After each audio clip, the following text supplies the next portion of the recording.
Voici une des entrées de la friche, friche récente, où cependant il se passe des choses. Et il y a régulièrement, c'est officieux, c'est même probablement interdit, des équipes de jeunes ou moins jeunes qui se réunissent pour faire du motocross, des jeux de rôle, des jeux de guerre, tout ce genre de choses. Donc il y a un certain nombre de chemins qui existent et qui permettent de rentrer dans le monument.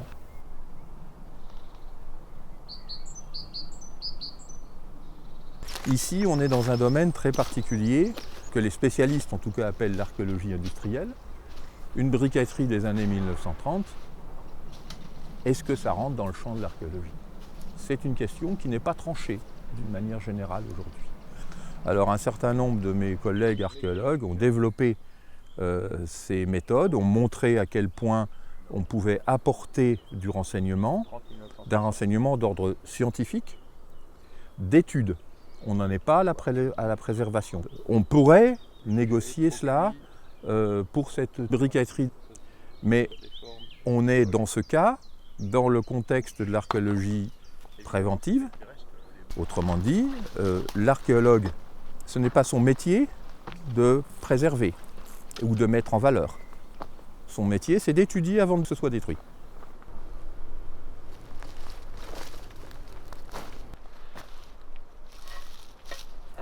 Alors ça, c'est de la tuile, donc c'est de la vraie argile. Argile tertiaire, bien dense, bien fine, parfait pour l'étanchéité.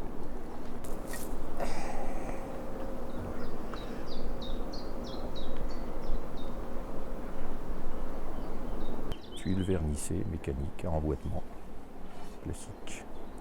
Années 20 ou années 30, de toute manière, c'est la date de construction de cet ensemble.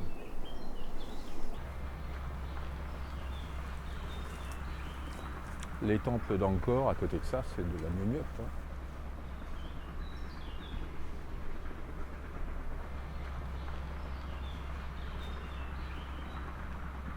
Toujours le chargement en place, qui est prêt à cuire, mais dont la cuisson n'a jamais été faite. Avec ce limon jaune naturel, il devient rouge après la cuisson, mais là il est resté dans sa couleur géologique, qui est un limon qui s'est déposé dans les plaines au cours de la dernière glaciation, donc entre 20 000 et 50 000 ans. Pendant le printemps et l'automne, il y avait des tempêtes de poussière et parfois plusieurs mètres de limon. Donc bien plus tard, on a eu l'idée de faire des briques. Lorsque je suis venu ici pour la première fois, c'était il y a pratiquement 30 ans, l'aspect était extrêmement différent. Il y avait très peu de végétation.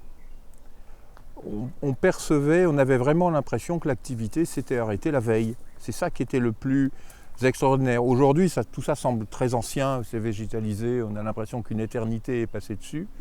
Mais au départ, c'était vraiment... Il y avait encore les parties en bois, les hangars en bois. L'impression que l'on avait, encore une fois, d'une activité très récente, et puis du fait de mon expérience archéologique, je suis plus touché, c'est comme ça, par les fours que par les autres installations. Je sais pas, c'est le feu, quelque chose de pas clair là-dessus. Et ces fours qui n'existent pratiquement plus ou plus beaucoup en activité, et qui là semblaient encore intacts avec les chargements prêts à cuire. Puis depuis, à la fois c'est de plus en plus joli, esthétiquement parlant, c'est l'esthétique des ruines, de la verdure, mais en même temps il y a une dégradation très rapide, très très rapide et inquiétante. Pour moi c'est le syndrome des baleines, il y en a plein partout, donc on chasse et tout va bien et tout le monde est content et c'est une belle activité économique et puis on nettoie parce que pour faire du neuf, jusqu'au jour où on s'aperçoit que c'était la dernière ou l'avant-dernière et qu'il faut arrêter. Là, pour une activité qui fut économiquement importante, qui fut d'un point de vue du patrimoine très importante, on est dans une région où les maisons, où les constructions, les usines, les bâtiments publics et privés, tout est en briques.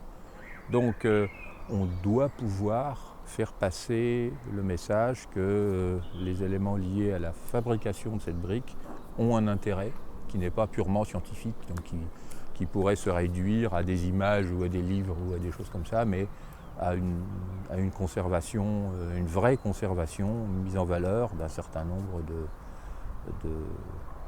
de bâtiments. Voilà, c'est bien du bâti dont on parle. Il fut un temps qui est quand même très proche du nôtre, où il y en avait à tous les coins de rue, si j'ose dire, dans tous les quartiers, il restait encore ces cheminées.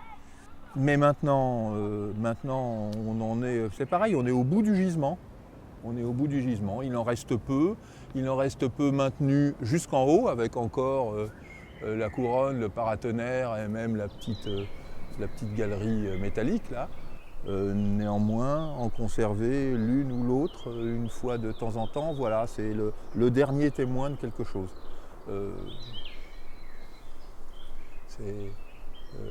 Je m'accroche à ces dernières briques, si j'ose dire, parce que ce sont les dernières.